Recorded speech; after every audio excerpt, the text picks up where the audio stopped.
Hello and welcome to another edition of Gas It Out. A little bit later than scheduled, but we'll explain why in a moment. My name is Gavin Emmett. Alongside me, as always, Neil Hodgson and Sylvain Guintoli. We are back from the USA and we are going to review the best of the action from the American Grand Prix. First of all, boys, how are your trips back? What's it like to be home finally after 2 weeks on the road? I'll start with you, Neil, for a good reason in a second. How was it? Good. Yeah, good. I had it easy compared to Sylvain. Obviously, he'll explain that in a minute. But yeah, all good. I had a big Sunday night, which is sort of standard, as you know, at Austin. It's one of our favourite rounds. So you were going a little bit hard on that Sunday night. Taking me to Denny's at 2 a.m. for a burger. 2:30 in the morning. When I came home, I told my wife, I tell you what, I don't think I've seen Gav that drunk before. You were sweet spotting, and you had an early flight, so I can only imagine. I laid in bed on the Monday morning, obviously hating myself, and I thought, "Ooh, Gav must be in pain." That was good. All right. You know, I don't drink anymore, as you well know. So I think I suffered a little bit more. In Denny's, what about that lady that served us? How English Katrina. were we? Oh, well remembered. I'm going. We suddenly turned into Hugh Grant. Yeah. Excuse me. Could you get me a bottle of tomato ketchup? And she's going, oh my God, say it again. All the standard stuff. Hey, Gav, bloody hell, this is the best burger I've ever had. So Neil's 2 a.m. burger for Denny's, which was so as bad as you might expect at 2 a.m. But according to Neil, it may as well have been a gourmet Wagyu burger served onto him on a silver platter, pretty much. Yeah. Anyway, that was our Sunday night. While we were doing all that, Sylvain, what were you doing? Because you weren't with us on Sunday. Where were you? I know, I missed out, didn't I? Well, I was actually flying back because I had to fly in a rush to get to France and was testing on Tuesday, Wednesday. So it's been a busy couple of weeks and the rest of it. And then 2-day testing in Le Mans. So I'm absolutely destroyed now because, jet lag, 2-day testing, not riding a bike as well since Bordeaux last year in September. So that was like 6 months ago. I won't have that. You did 2 test laps of the circuit of the Americas, which you absolutely loved. You raved about it. Well, I think I loved it because the track is insane there in Austin. I mean, I know it's not perfect and there's all that slow, the slow bit and the slow corners, but the track is actually quite impressive and it's long and it's big and ups and down and stuff. So, yeah, I think that's why. I think it was a combination of that plus not having ridden the bike since September. So everything was like, whoa, this is so good. You don't realize how good it is until you not do it for a while and then you get back on it. And riding a bike at full speed around any track is just the best thing in the world, isn't it? Yeah, absolutely. Hey, I've got to ask, how was it? How was the test? It's a BMW Japanese Team Japan this year. What's the deal there? Yeah, so we've got now with BMW in World Endurance Championship, there used to be one factory team, the number 37, the one I was riding the last 2 years, and now there's 2 bikes, so 2 factory bikes. The 37 is still there, and Mikey van den Mark has come to help there. And then I've been transferred to the Japanese factory team, which is also, as I found out, it was the first test, really, really good. Great set of guys. We've got 2 strong teammates as well. Hannes Zuma, the Estonian young rider. He was our 4th rider last year, so he's got a real chance of doing well this year. And we've got Uramoto now, which is a Japanese rider that's got lots of experience, super quick everywhere, but in Suzuka last year was so good. So, yeah, we've got really strong effort there. I must say that the first contact with the team was fantastic and the bike feels great. We're on Bridgestones as well with the factory tyres. I was going to say that's the important thing, isn't it? Getting on the Bridgestone tyres because that makes everything in endurance. Yeah, in endurance they are the leaders. I mean yesterday it was like we did like long runs and we were still on the pace after 40 laps. Those tyres are just unbelievable. They just stay there forever. You got the performance stays for a really long time. Full stint in Le Mans is 36 or 37 laps. So, they're going to be long. The fuel efficiency is getting better and better, so it's getting harder for the riders now.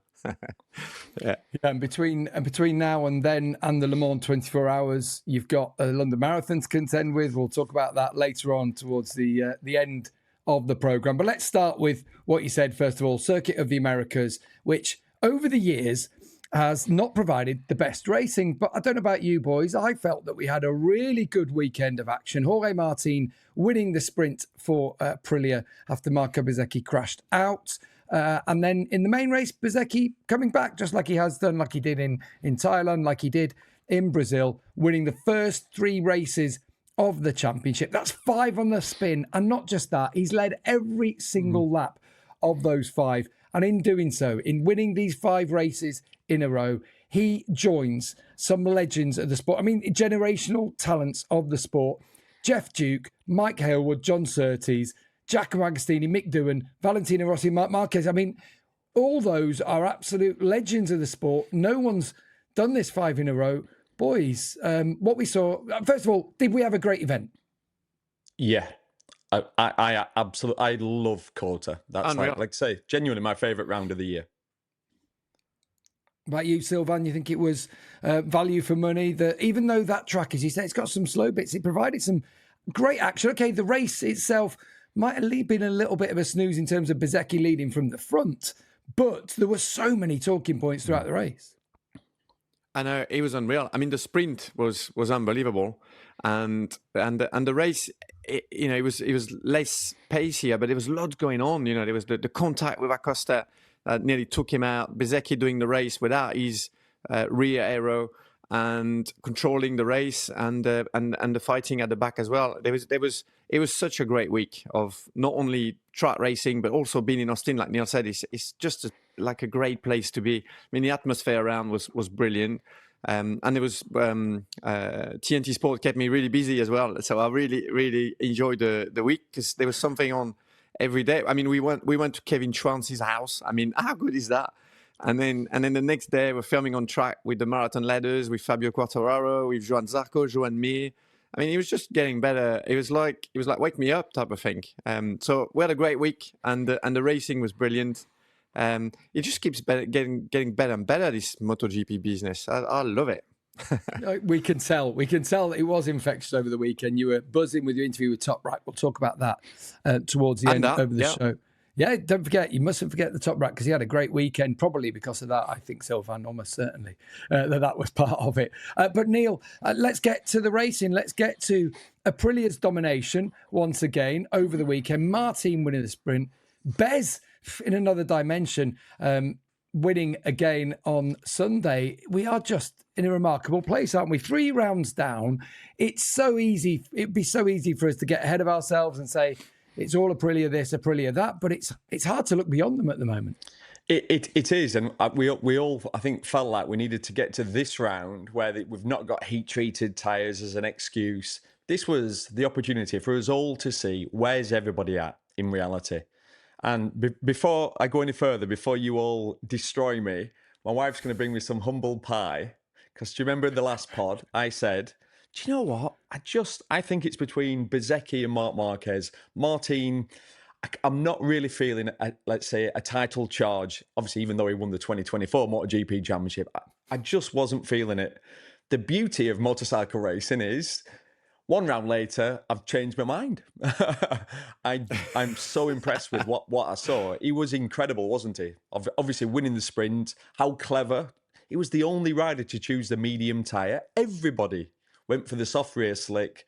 He went for the medium, and it was the right decision. So that was impressive. Look at the championship standings. I mean, Aprilia are dominating. The bike looks incredible.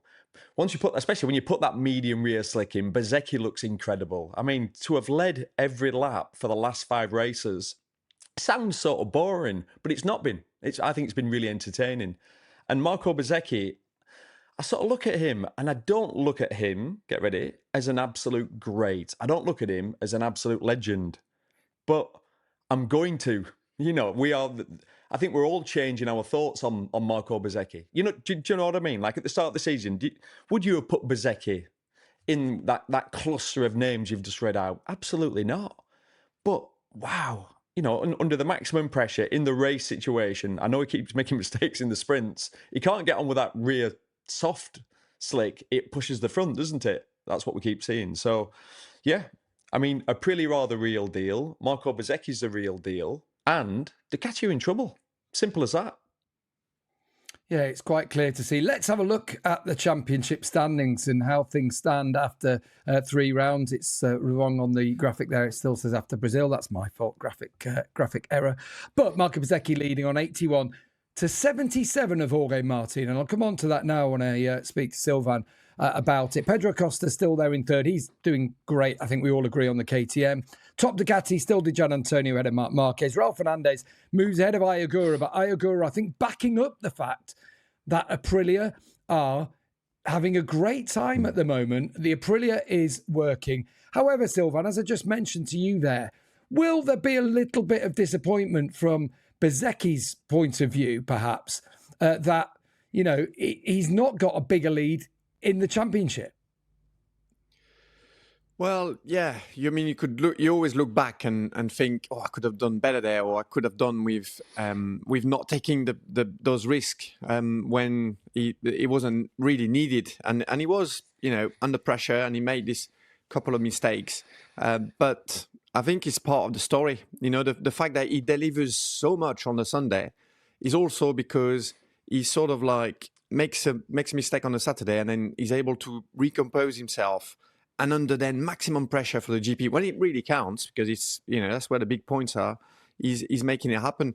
I mean, if you look back and think that he's led every single lap for 5 Grand Prix, that's just unbelievable. I mean, that's, you know, lap 1, he's making his way straight away to the front, and he's basically, it's a destruction job, you know, on the Sunday. They're not seeing him, and even without the rear aero, we could see that he was a little bit more in trouble, you know, with less rear contact, you know, on the braking zones. He's still able to control the race in the manner that he did, you know, going away, making the gap, controlling the gap with P2, people coming back to him, you know, Jorge Martin putting pressure, and he's able to handle it. So yeah, he's made a couple of mistakes in the sprints, but Bezzecchi looks so strong.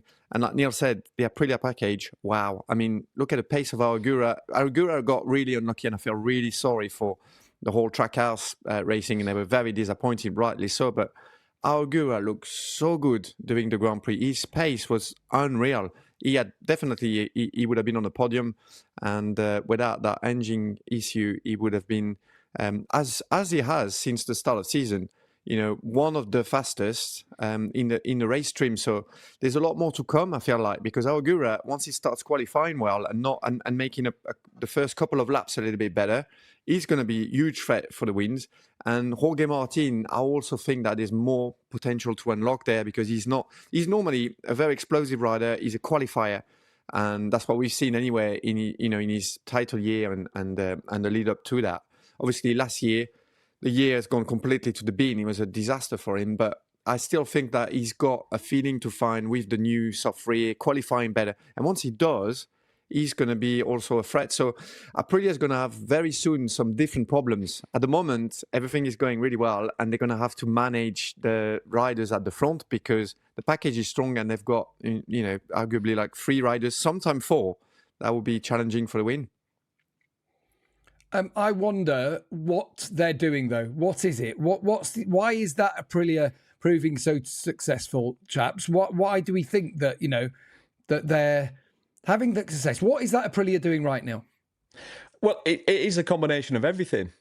If you look at the bike from last year, they ended the 2025 season super strong, but they've been able to make small improvements in every area. If you look at the aero on the bike, it's massively different, and all the riders have complimented what they've done, as in the bike literally turns better, which is huge in racing. It's become a little bit more stable in the braking zones, and it's faster down the straights. I mean, it's like, this doesn't happen. It's rare when you're at this. I mean, we're at the end of the development cycle with the current regulation. I mean, it does show that the concessions have worked incredibly. I mean, Ducati had such an advantage, but with the concessions, with the extra tyres, more testing, wildcards, etc. And also it shows what, I don't know if it helped that Lorenzo Savadori was able to do so many races last year. If you think, obviously, he was replacing Jorge Martin. So essentially, they could develop more. So they've ended up in this situation where it's the best bike. And I can't believe I'm saying it, but what was it? 4 years ago, probably 4 years. Yeah, 4 years ago, maybe even 3. It was the worst bike, and they've just turned it upside down. And like I say, if Aegu had not had the technical issue, he'd been now lying 4th in the championship, I think. And obviously, you'd have Aprilia's 1st and 2nd and 4th. It's just, yeah, it's absolutely outstanding, and it's a nice change, isn't it? I mean, we all want to see a bit of a change. We want to see close racing. I tell you what was different this weekend, and it's the first time I've felt this in a long time, and without any BS involved. Genuinely, we did not know who was going to win. We didn't know who was, and there were about 5 riders we were sort of naming, and if they had a good feeling, got a good start, they'd the chance to win. And it's been a while since we've felt that. I think we had the Pecco Martin season of 2024. Obviously, last year was all about Marc, really just controlling everything. But this, and I know, like, it sounds like I'm contradicting myself. Obviously, Bez has dominated in the main races, but there were this weekend there was no guarantee about that. So I thought it's superb to stand there before the race starts, going, I haven't a clue what the top 3 is going to be. Yeah, we're not getting ahead of ourselves, are we, Sylvain, here? As in, we're not in Europe yet. And we always know, we've been in this championship and involved in it long enough to know it's actually only once you get to Jerez and maybe onwards, having a test there.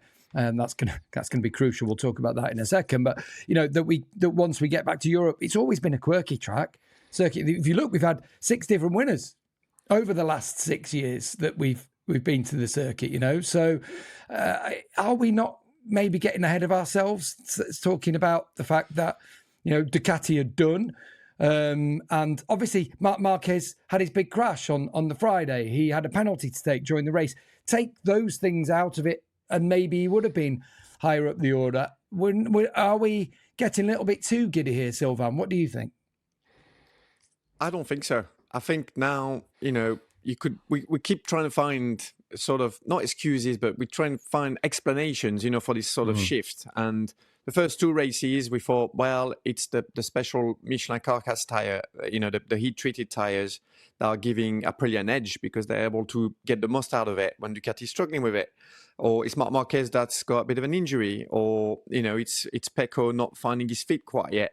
But really, the reality is, we all thought, well, I thought myself, and I know we discussed it, that, you know, Ducati having sort of maybe not got it quite right last year with the 2025 factory bike, and just Marc Marquez being able to get the most out of it. We thought that they're going to put everything together and demolish everybody this year. That's what I thought anyway. I thought the package was so good in 2024. They will put it together. It's the same engine spec because the engines have been frozen except for Yamaha with the concessions for 2026. So we thought they're going to get that right, and they're going to be very hard to beat. And it's not the case at all on different tracks with different tires. So in America, we had the standard sort of tires that we're going to have in Europe. So I think we're running out of reason why the shift has happened. I think, like Neil said, Aprilia has just done the job. They've gone to work with on the aero side. They've made the bike efficient, and the bike turns well. It goes fast in a straight now, and that's all. Well, most of it is aero because, like I said, the engine the engine spec is frozen. So it's the same engine as last year. So most of it is aero, and they've got it right. So yeah, I think this is going to carry on. I think Ducati is in for a massive fight this year, but they are. You know, they I think in a way they like to be challenged. They don't want to be running away with it, and they're gonna get a proper challenge for the whole year now. Yeah, and potentially that's one thing. It's an important thing. Someone has to throw it at Bezzecchi because no one's been able to lay a glove on him so far. Well, Pedro Acosta laid half a bike on him that ripped off, as you said, ripped off part of his aero. But that's one thing that someone does actually need to set about him in some way, and maybe we'll see more evidence of that when we're getting to Europe. But it's the fact that the bike turns. We've seen it on the ghosting footage that you've been looking at with that Chaz Davis has provided.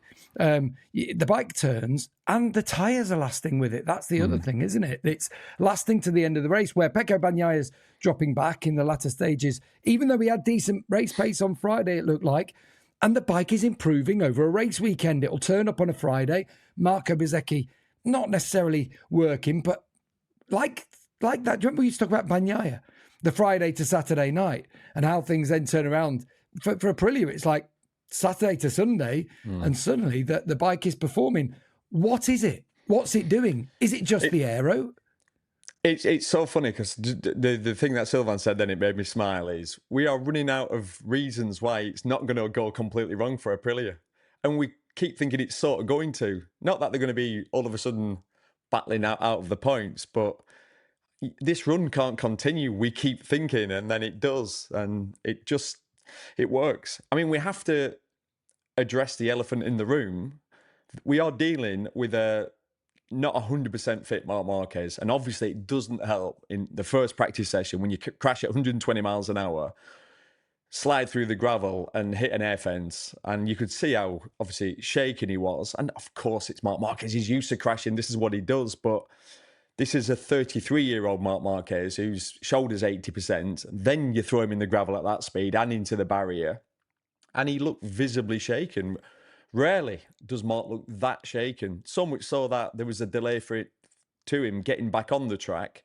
And it took him a few laps. He looked wooden as hell when he got back out there. So we are dealing, Ducati's number one rider is firing at 80%. That's the reality. And that's obviously helping. Also, one of Marc's weaknesses, the opening laps. And that's Bez's strength. Bez gets to the front. He's able to stretch it and has been able to control it. So would it be different if Marc was 100% fit? Yeah, I think it would. Would they be dominating as much? Probably not quite as much. But I think they'd be on a par with Ducati. Because Ducati have lost their main strength, which is their number one rider. Let's talk Ducati in a second when we come back from the break and just where they go from here, what they need to do. Welcome back from the break. Sylvain's been getting his electrolytes in because not only was he testing for 2 days in Le Mans, you're going to test again in the next couple of days, aren't you, Sylvain? Tomorrow. What's going on? Yeah, might as well. Couple of days. Well, what it is we talked about it for a bit with BMW and testing the BSB spec bike was sort of in the pipes and just trying to help them, give them some feedback, because it's a completely different package to World Endurance. So yeah, we've got the World Superbikes, obviously with Pirellis and the full BMW electronics. Then you've got the World Endurance with BMW electronics, but Bridgestone tires. And then you've got BSB, which is Pirelli, but with the Motec single ECU, with no traction control, no wheeling control, and obviously very quirky tracks. So what could go wrong? It's a different. What could go wrong? Gav, honestly, I was just thinking that you've trained your brain to do that with a throttle, and then you get on a bike because then obviously the TC kicks in and saves you. Then you get on the BSB bike and you're going down Craner curves. Well, we still got with the BSB, you got no traction control, but you still got throttle splits, so you can make the bike sort of gentle, well, kind of like a little bit more docile. But yeah, you haven't got the safety net anymore, and you can't rely on it for performance. So yeah, the idea there is to test it. So obviously, Davey, want to wish him a best recovery as well. He's got an injury, and that also was part of doing that test because Davey can't ride. He's still recovering. And he's had a big crash at the Daytona and broke his legs. So yeah, hopefully he can be back soon. But meantime, him and Hickey both had big ones, didn't they? Hickey had a couple. Yeah, Hickey was really lucky. He was actually in Le Mans testing with the Dunlop test team and a BMW bike as well. And he did loads of laps in the Le Mans test with me. So he's going to be tired as well. But he was lucky not to get an injury because he had two big ones in Daytona. And managed to not end up in hospital. So yeah, I'll be testing with Iki. So obviously it's the A10 team, Iki and Davies' team. They co-own it. So yeah, it'll be good because I've not tested BSB spec, and also I'm really happy because it's in Donington. So it's a good track that I've not ridden for a bit. So yeah, a couple of days, and it's good mileage as well because like I said, I've not been riding so much the last few months. So it's good sort of to do the mileage because we've got obviously Le Mans 24 hours coming up in a couple of weeks' time. Yeah, it will help your endurance as well for your marathon run. Let's go back to Ducati in the USA. Sorry, Sylvain, go on.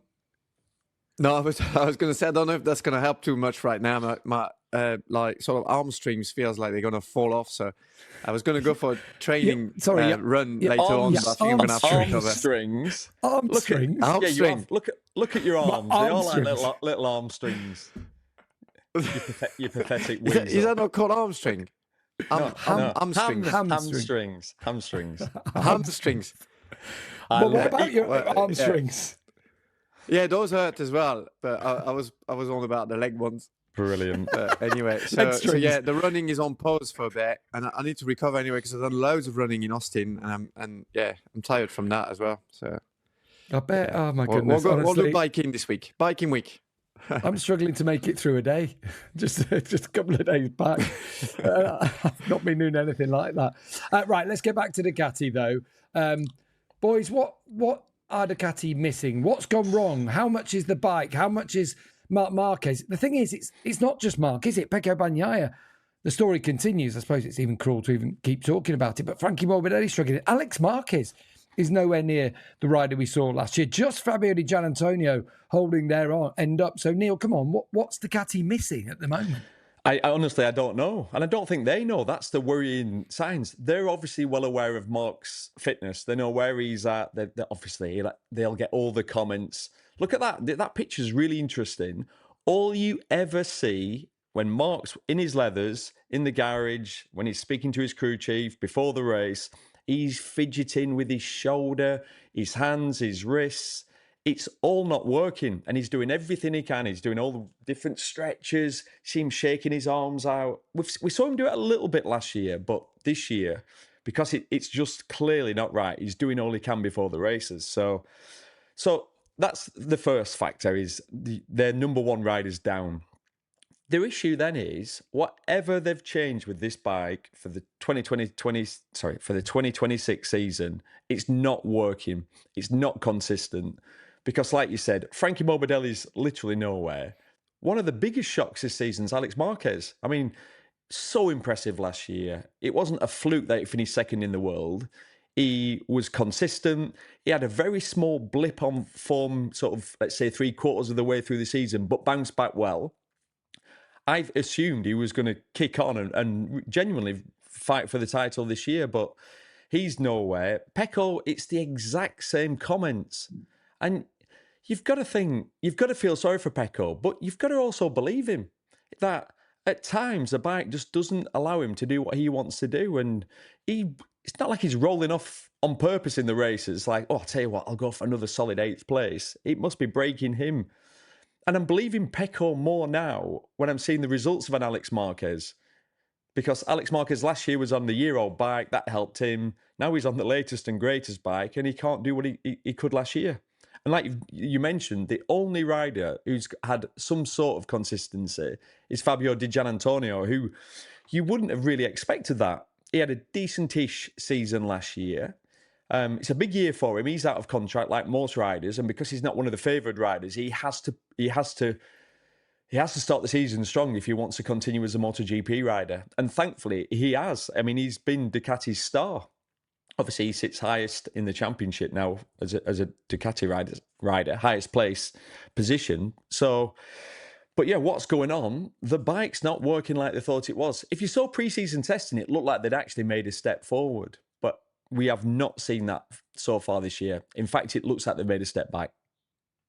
We talked in the past about Gigi Dall'Igna, Sylvain, having a big red button. And when he wanted to hit it to help Pecco Bagnaia or to give them a little bit of a boost, he'd just get out the suitcase and bash the big red button. That big red button now looks like he needs to crack it out pretty soon if he wants something to happen. They haven't got any concessions. I think he's already pressing it. He's pressing it loads. It's not plugged in. It's just not enough. Because let's not forget, Ducati has made progress. They have made progress since last year. They are. I mean, everywhere is faster. Yeah, they have. Yeah, all the lap times are a bit faster everywhere. But Aprilia's made better progress. They progressed more. I mean, Aprilia's found so much pace. Bezzecchi started in Thailand by doing the race, the Sunday race, 16 seconds faster than he did the year before. So they've made massive inroads during the second part of last year. Obviously, Bezzecchi dominated at the end of last year as well, with the 2 wins, in Portugal and Valencia. But Marc wasn't there, but he still dominated. And they brought that form and the rest of it with a different aero this year for 2026, straight away into the start of the season. So it's Aprilia that's made massive inroads. I mean, when we look at the ghosting that we have now on TNT Sports with Chas Davis doing it, it's absolutely brilliant. And you can, like, for example, in COTA, you could see that the Ducati and Marc Marquez specifically are really strong in like the straight braking phases or the left turns, turn 11, turn 12. He was so good there, making ground on the Aprilia. But then it's all about the turning. And when you see all the flowing stuff when you need like natural turning from the bike, Aprilia is definitely one step ahead. So they've got the turning, they're able to close the turn more tight and pick up the bike and exit the corners in a better way, especially as the grip drops. And that's really important because when you put new rear and when you put a lot of grip in the rear, you can sort of like mask the problem for a bit. But as soon as the grip drops, there's nothing you can do about it. You can't just pursue that. You can't have that kind of performance for the full length of the race. So as the grip drops, the Aprilia keeps turning well and keeps allowing the riders to pick it up and apply the power down. When the Ducati becomes much more difficult and they have more spin and they can't get out the corners anymore, and it starts to be that yo-yo effect, and then they lose pace. So yeah, that's where Aprilia's got the consistency. That's also where KTM, I'll probably talk about that in a bit later as well, but that's why KTM has made progress with Pedro Acosta. They sacrifice top speed, and we can see the KTM is clearly slower than last year, and that's not because of the engine, because the engine is the same spec. The big difference is the aero. They've gone more aero heavy to try and have the bike turn and close the turns better.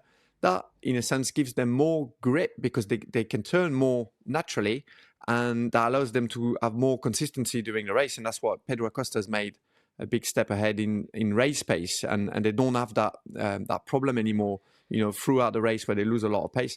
So yeah, Ducati is not far, but they need to get that back turning. They need to get the bike naturally a little bit better at closing the turns. Yeah, the fact is they've got no concessions. They head now to Jerez, a circuit they usually go well at. They've had the successes at over the years, but you just feel when you go there, the Aprilia looks like a bike that's going to work at Jerez, especially if it's going to be a greasy track, which often can happen if the temperature rises there. That test after Jerez, for me, is key, isn't it? We heard Massimo Rivola. I found it really interesting when he spoke to Susie and you guys after the race, and he said, we was asked about the 850. When do you start looking at that? And he says, well, it looks like we've got a chance this year. So we at the moment we throw our eggs in the 1,000 basket.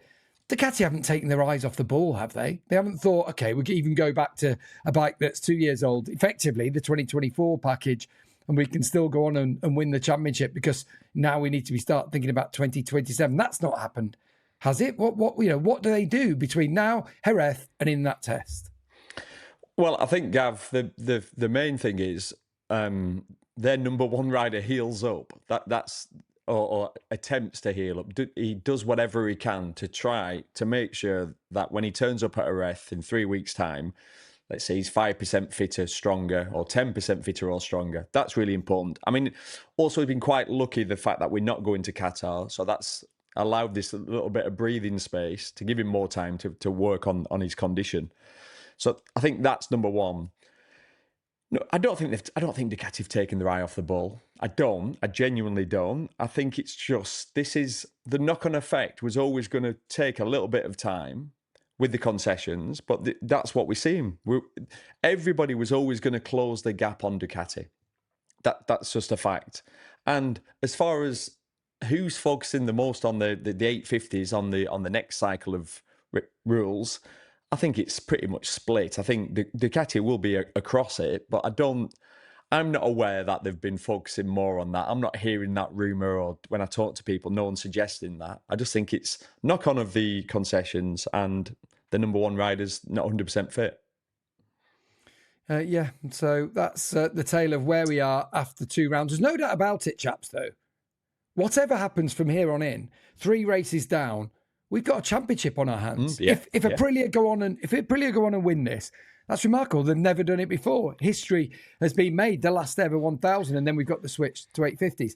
If Ducati come roaring back, if Marc Marquez, rediscovers the form and comes, that's a story, isn't it, in itself, if he's able to roll back. If Pedro Acosta keeps chipping away at this in the championship, he's 21 points behind. It's not massive at the moment.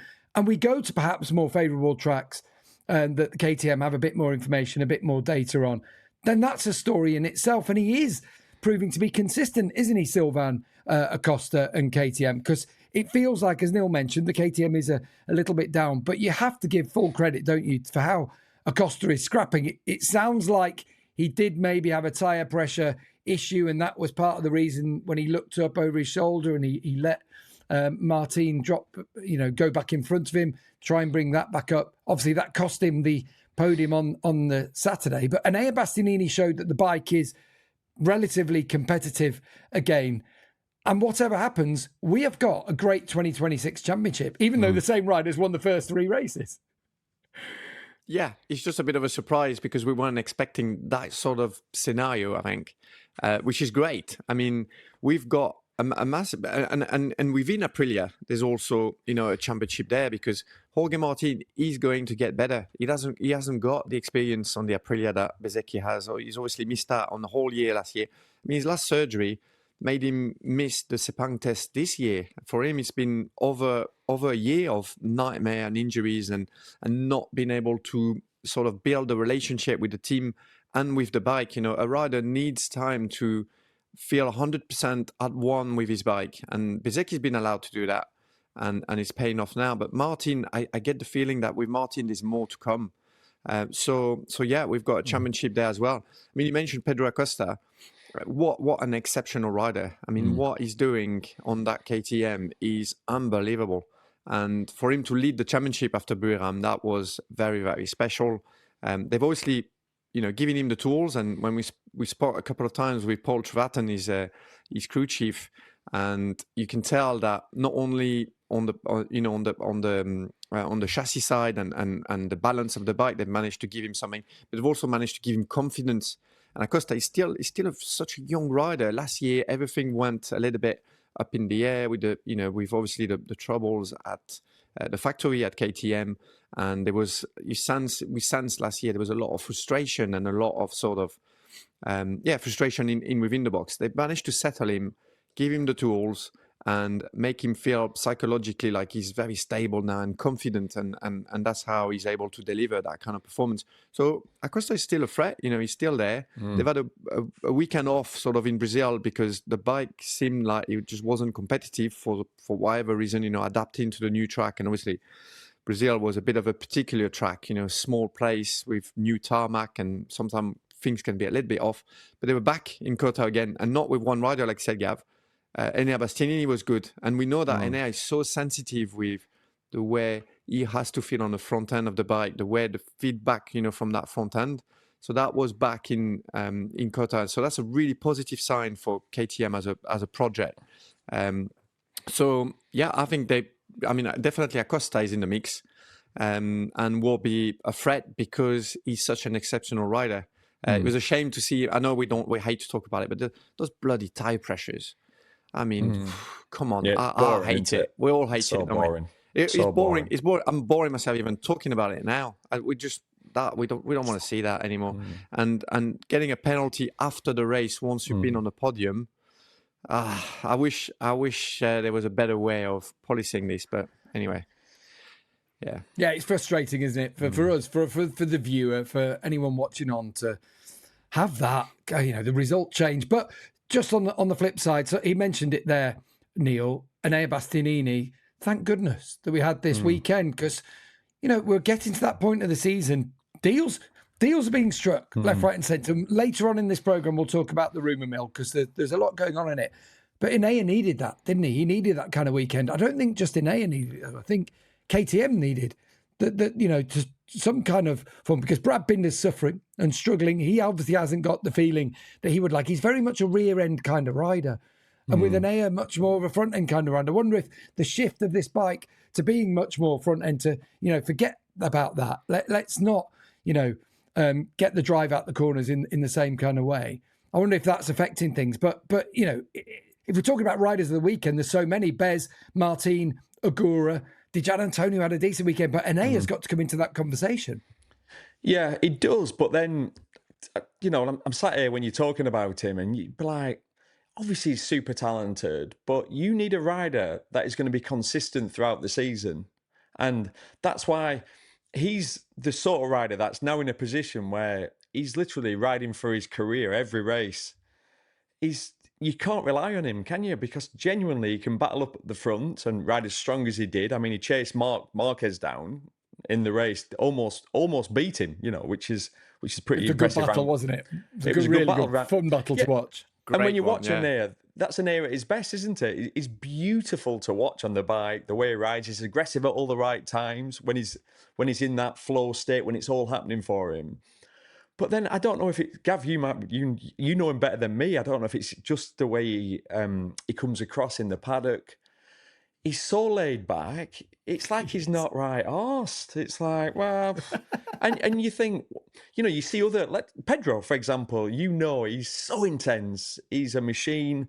He's an animal. He'll do whatever it takes. And Enea just looks like he's walking through the paddock with his flip-flops on, with his beach towel over his shoulder. And is he going to go to the beach or is he going to go to the track? What's he doing? And his results sort of have gone along that way, hasn't it, over the years? So as much as I'm impressed with Enea, he sort of frustrates me. And if you was his team manager, you'd be nervous every weekend because you'd be going, is it beach Enea or is it racer Enea turning up? So I'm not here just slagging him off, but just what we've seen over the last 4 seasons with him. Like I say, signs of brilliance and then big disappointment.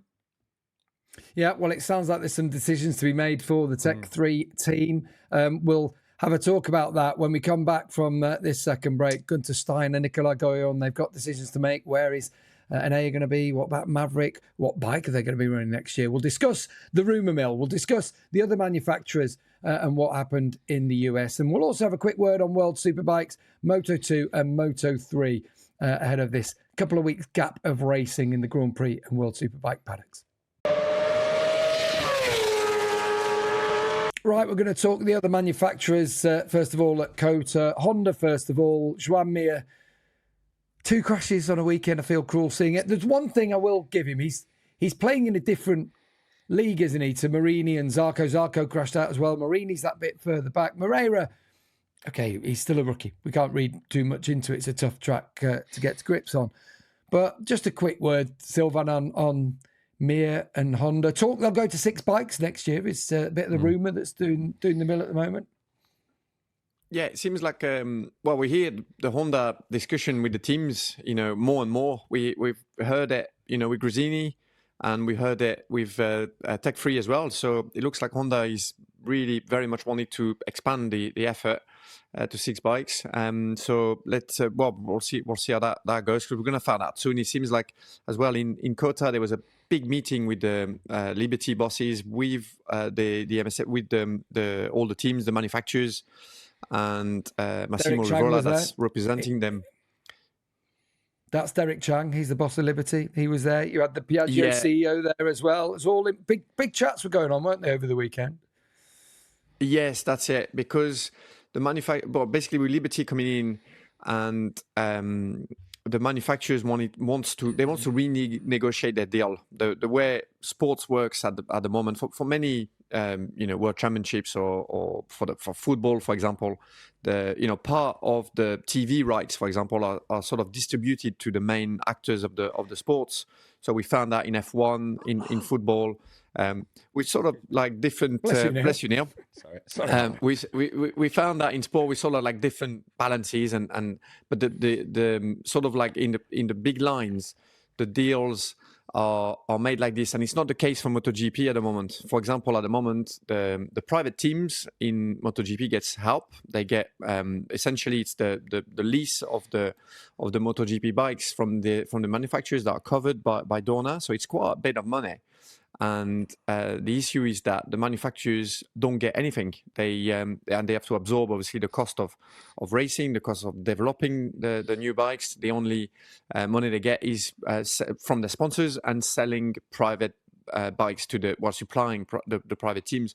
So this new deal that the manufacturers are negotiating with Liberty and Dorna is to get some of the revenues from the TV rights and the promoters and so on distributed to them, so to make the sport more sort of more sustainable and for them to have some of their costs covered by this. So yeah, it looks like they made inroads.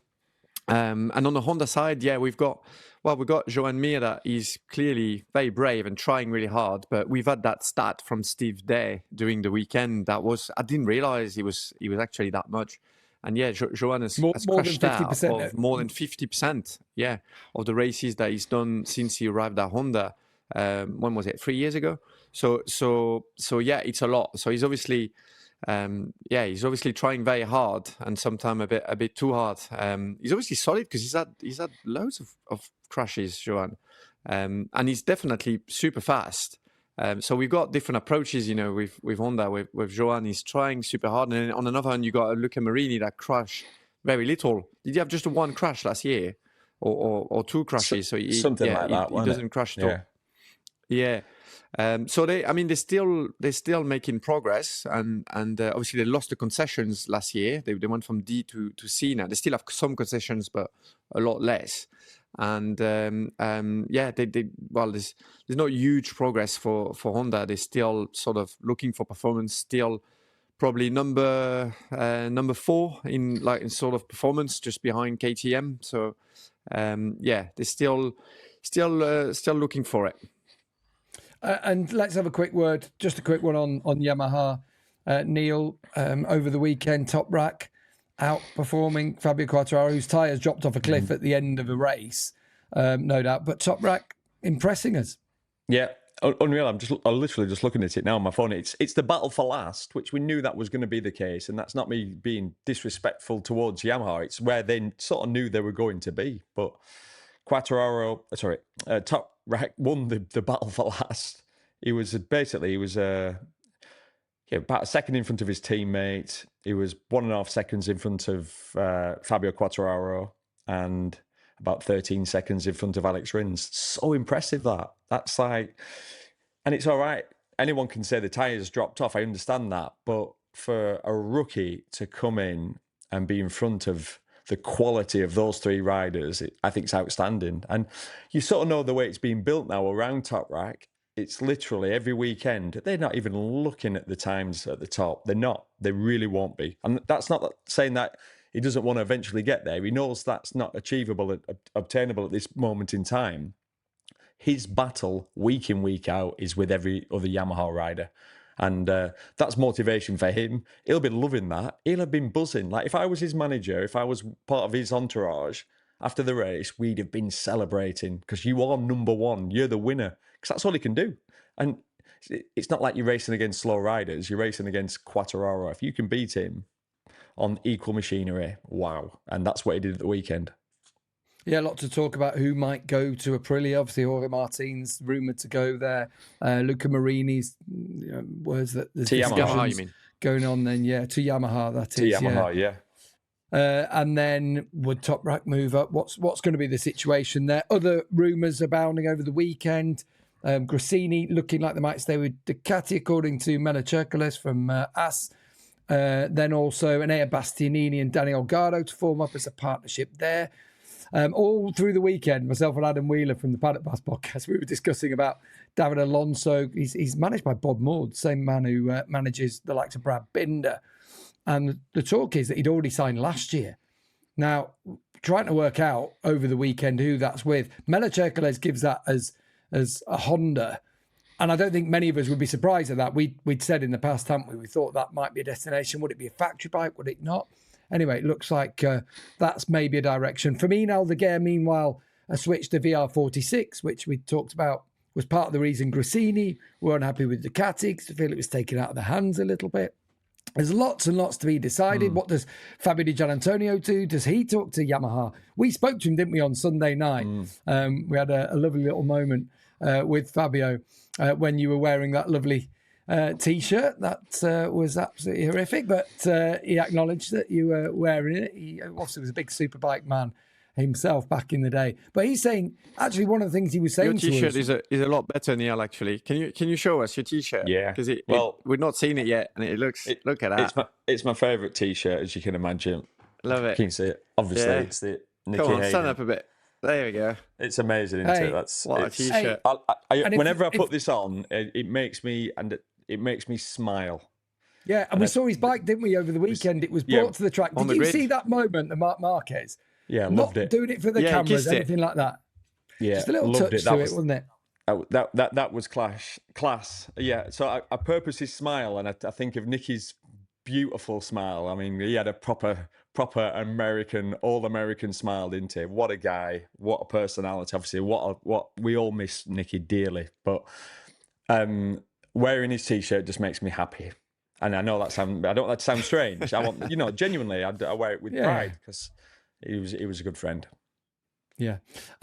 Just a quick couple more on the rumour mill and what's going on. Obviously, the talk was Maverick Vinales to KTM. Now, we'd spoken to him, haven't we, before the weekend? Actually, I'll get back to that in a second. The Fabio Di Giannantonio, all I wanted to say was, when he spoke to us, and he said a few things that we won't be able to repeat on air, but one thing he did say was, look, I'm looking at my future at the moment, and if the Ducatis, not working, he's clearly talking to people. I think he's another one who's probably talking to Yamaha. Is that really his only destination? Is there a possibility on a Honda? I don't know, but there's people trying to make decisions, aren't they? And in that moment, Maverick Vinales is one of them. We thought he might have a factory contract, but he's got a screw loose. And thankfully, as he showed us earlier this week, if you're looking on the video version, you can go and find that, as always, on YouTube. Maverick's had the operation straight away. It's a hefty old screw that was, we saw it. He showed us the MRI, didn't it? Yeah. And all smiles after it. He said straight away, instantly, that feels better. So let's hope that helps Maverick get back. Because if he can start doing the sort of things that he was showing last year, there is still a chance for him, isn't there, to stay on in this championship? Yeah, definitely. I mean, everyone knows how fast Maverick is. And the rider we saw at the end of last year and at the start of this year is not the Maverick Vinales we know and love. So I'm pleased he's got that sorted out.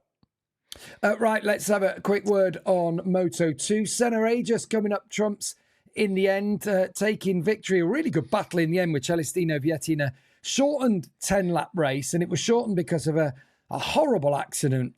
First lap, well, a couple of them weren't they really? Because turn one, Danny Olgado, the championship leader before the weekend, he took out Joe Roberts. There was a melee there. More down at turn 11 when Alberto Ferrandez. I have to apologise, first of all, for my commentary on that, because we had all kinds of replays going on, didn't we, at the same time? I didn't have a clue. I'll be honest. I did not have a clue where we were, what was going on. Ferrandez, though, absolutely getting it wrong down there and taking out the likes of Philip Salach.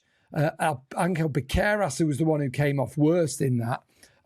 Pleased to say that Piqueras is relatively okay. He's had an operation on a broken left femur, broken ankle as well. A long road to recovery, no doubt about it for that. Sergio Garcia got that corner wrong as well at the same time. He dislocated his shoulder.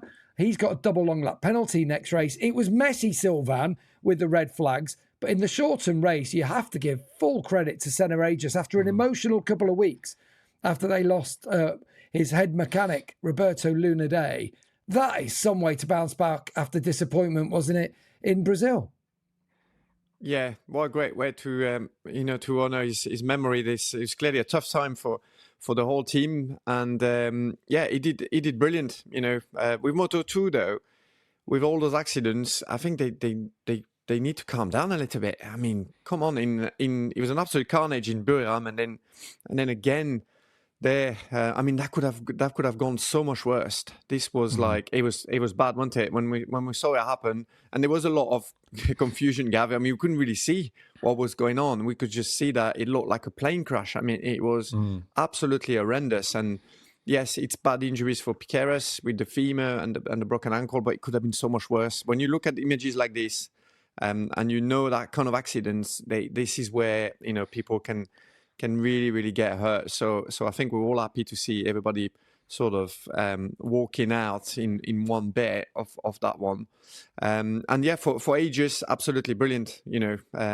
I like the way Aegis races. He's looks good on the bike. He's aggressive, and what a way, like I said, to honor the memory of Roberto that passed away. So yeah, it was a road traffic accident, wasn't it? Terrible news. So yeah, really sad. And the team were obviously devastated. Senna himself, particularly, is a young lad, isn't he?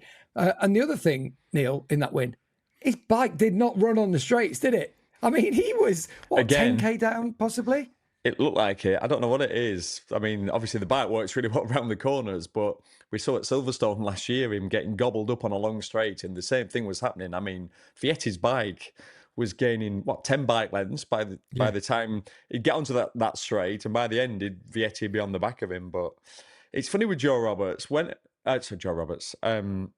Senna Aegis, when it's all clicking, wow, can he ride? I mean, I know in general Moto2 super close, but he looks so good, and he's in a really good period of his career because he's sort of stepping up, and in the next 2 or 3 months, if he can get a few more victories, I think he's going to miss this cycle of MotoGP rides. I really do, unfortunately, but moving forward, maybe for the next cycle, he could put his name at the sort of top of people's list. So long may it continue, because it'd be nice to get another Australian in MotoGP, because we're sort of feeling that maybe at the end of this year, probably Jack Miller won't have a ride. Yeah, unfortunately. I mean, it's just the way things are going at the Just moment. the way Hey, things who are knows? Who knows? Depends how things shake out, don't they? But we're going to need an English speaker, because Brad Binder is one of those who's also probably up against it at the moment. I'd like to see Brad on another bike. I'd like to see him get a chance on something that's not a KTM. A really quick word as well, Neil, on Moto3. How impressed were you with Guido Pini? That was another great battle, wasn't it? I have to say, with that group at the front. I like the wherewithal of Quiles to say, do you know what? I'm not getting away. I'm going to have a look. The confidence to do that at that stage of the race. Just like in Brazil, he had the confidence to ride through the green paint and just go on. I think that was brilliant. Obviously, he's leading the championship now. But then in that final corner for Pini to watch Carpe and Peroni do battle, you felt for any of them who missed out. And it was Peroni on this occasion. He had to make the move. Pini read it well. It was a fantastic Moto3 race to open the day, wasn't it? It was as good as it gets. 5 riders just proper going at it. You couldn't make a call. It went down like it was going to the last corner, but it came down to, at the end, who was the smartest. And the rider that has made, let's say, lots of rookie mistakes in the past last year, and also looked wild this year, he's already been down quite a few times. Guido Pini just used his brain. He allowed Carpe and Peroni to outbrake each other essentially into the last corner. He witnessed them do it. He sat on the racing line. They went through the inside. He squared, did the traditional cutback, and took the victory. And it was funny, after the race, Julian Ryder WhatsApped me, and he went, I always do Julian's voice. It reminds me of Austria, whatever year it was, when, if you remember Austria, Paul Espargaro, Jack Miller into the last corner. Miguel Oliveira just let them two run each other off the track. He cut back and just went, "Thanks, lads, I'll take this victory." So, yeah, it was a class move. And just like that race, you couldn't blame any of them, could you, for doing what they do in the last corner? Carpe has to have a go. Absolutely. Peroni's pushed wide. Pini just plays it well. It's they can all hold their head up high. No one's made a mistake there. They've all had a go. They're all young lads. It was. I'll tell you what, it was a beautiful to commentate on. I love commentating on those races. Let's finally just switch across to Portugal. 82,000 fans in Portimao, all there hoping to see Miguel Oliveira on the podium. They got their wish. 3 podiums for him, for BMW. A great return on his homecoming for World Superbikes. But they got to see 3 podiums. Bulega, Lecona, Oliveira doing the business. Same for Alex Lowe's. I think it was top 4, wasn't it? It was the same. And Sam Lowe's, wasn't it, in 5th place? So quite samey in that respect. But Bulega, Sylvain, performing well, and Oliveira doing his bit for the crowd, you have to say, over in Portugal. Yeah, brilliant crowd records in Portimao, so that was brilliant. And Oliveira delivered. You know, it's not easy to jump across the championship. Obviously, he's going against a Bulega that is so good, and we know this year he's going to be very, very difficult to beat. But Oliveira is, he's making it happen. So yeah, we know he's super strong in Portimao, but seeing him click with the BMW so fast is great. It's a great sign for the rest of the season. So and for World Superbikes, having so many people, because we've seen it over the past, in Portimao. Where we've not really got the crowds at all, so that was very positive to see that. So yeah, all in all, a really good weekend, and a bit of a surprise to see Oliveira doing so well so quickly. I mean, the Bulega and the Ducati in the front, that's less of a surprise. We expect them to be dominating this year with how strong and how ahead of the field they were with Toprak last year. You expect him to run away with it. The one thing I'm looking forward to, hopefully, is to see Bulega in MotoGP, because I do think that with the switch to Pirelli next year and the switch to, let's say, the 850s, which they're going to be like more natural bikes, a bit closer to what's happening in World Superbikes without the ride-eye devices. I do think that Bulega could be a really strong candidate. So. I don't think there's going to be any seats available for him. Unfortunately, I think it's going to be difficult. Yeah, if the rumor was correct, it's like, well, no, he ain't going to get a ride, which is ridiculous. He should do, because he's done enough, in my opinion, to get. I think he deserves one, because he did do well when he stand for Marc Marquez last year. He did do quite well. Bearing in mind that he had a lot to adapt to, and the tires, and it's so different, to riding the GP bike at the moment. The jump from World Superbike to MotoGP is huge, but from next year it's going to become a lot closer. So that's why we think that we're going to see a Toprak more competitive. Hopefully, if the Yamaha package gets better, jumping on the Pirellis, and also. Well, that's what we think, or I think anyway, that Bulega would sort of transfer well. So yeah, I agree. Let's hope he can find a space. But like you said, Neil, it's going to be tight. It's going to be tight, innit? Well, those seats don't come up very often, do they? VR46, isn't it? That's the only sort of spot that I could see. But then are they going to get rid of Digi? Exactly. Would they get on fire? Digi's on fire. But we know that Aldeguer's going there, so they're blocked off. Gresini, but that's if Digi stays. Could be an option, maybe. I think. Well, but Olgado and Enea is what they're saying. Exactly. But like with that, you'd think Gresini. But if Ducati have a say, Ducati would sort of place Bulega there over Enea. Yeah, because Enea, it's like, I tell you what we'll do. It's back to what I've said before. Keep doing the same things, we'll have the same results, and we'll just go around in this circle, and he'll win a race for you. He'll have a few podiums. He'll be battling for 16th. At least with Bulega, you've got a talent coming back into this paddock, and who you just never know, because got something to prove. Yeah, got something to prove. So yeah, absolutely, I'd swap him for Enea. I feel like I hate Enea on this podcast. I don't actually. I totally respect him, but yeah, I'm going to send this to him. Okay, he might have ignored me at the weekend. Should we send him the link, Gav? Don't send him the link. Don't send him the link. Yeah. What's the next couple of weeks look like for you, chaps? Obviously, there's when's the Dutch round of World Superbikes? There's 3 weeks until. Hang on. Go on. Question, lads. Right. Obviously, we're all in the same hotel in the Hyatt Congress. Have you all received the email? Have you received the email since you've been back? Go on. About investigating, seemingly, I think it was Thursday night. Now, this is well weird. I don't know if they've sent it out to everyone. There's been someone prowling the corridors in their underwear. Seriously. And they want to know more information about it. So, Gav, over to you. Yeah.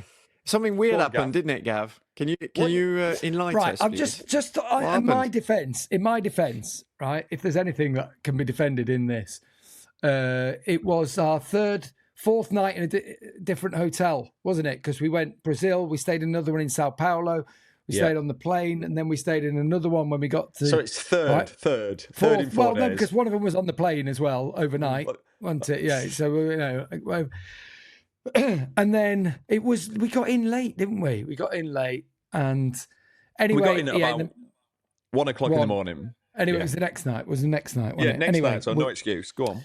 What happened? I basically mistook the front door of the room for the bathroom door, and ended up locked out in the corridor. I had to go down to reception in my boxer shorts. Oh my God! Imagine if you were sleeping naked. Room. Imagine though. You know, imagine if you'd been naked. Especially because the aircon was aggressive in the rooms, wasn't it? So naked. That's probably why I wasn't. Cold. Oh my God. And Can you imagine? The poor girl who was on reception as well. She's like, oh, I'm going to have to get security. I'm like, oh, yeah, I understand. I get that. I do get that. Anyway, yeah, that was slightly embarrassing. I'm going to be not drinking over the next 3 weeks. What about you, chaps? God. I am going to be not drinking.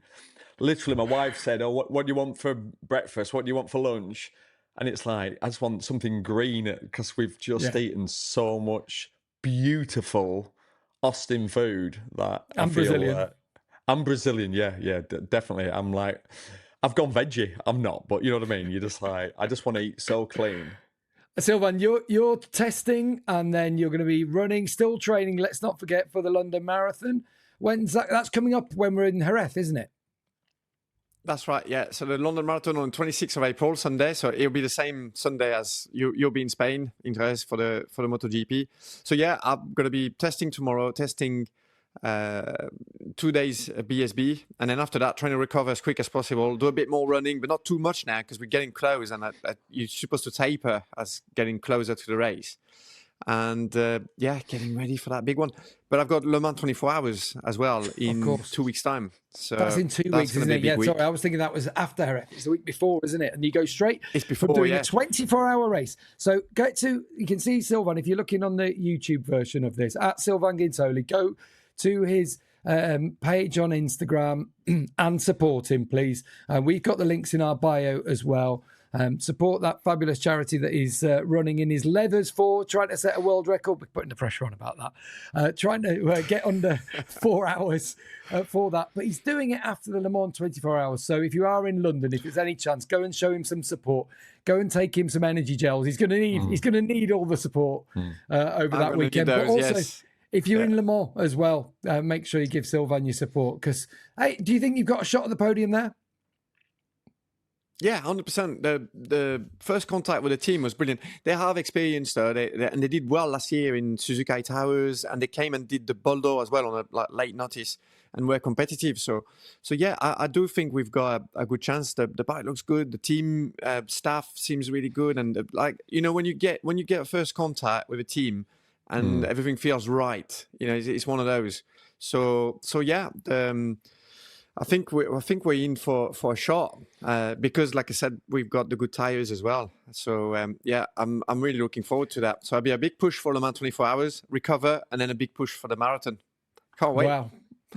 Myself and Neil are just avoiding the pub. That's our only job. Quick word from our sponsors. Obviously, if you don't have any sponsors on this show, we are welcome to Enea, Gas It Out Pod on Instagram or on YouTube. You feel free to get in touch with us. More than happy to shill for a living. Neil's got Top Golf on. Top Golf representing. That's obviously from Austin. Yeah, free hat. Obviously, I've got the free hat from Alpine Stars. Free hat. But again, this is because I haven't had a haircut since well before. I have got the biggest mop on my head. Look, I mean, just look at that. I mean, I'm losing it in parts. In other bits, there's like a bird's nest on it. Grow it. You should grow it, Gav. Oh, yeah. I might go for a long bit. I could comb it back over the top, couldn't I? Over the Friar Tuck. Right, and Sylvain, who's your sponsor there? Are you wearing a gilet? Oh, is that like a French Moto X jacket?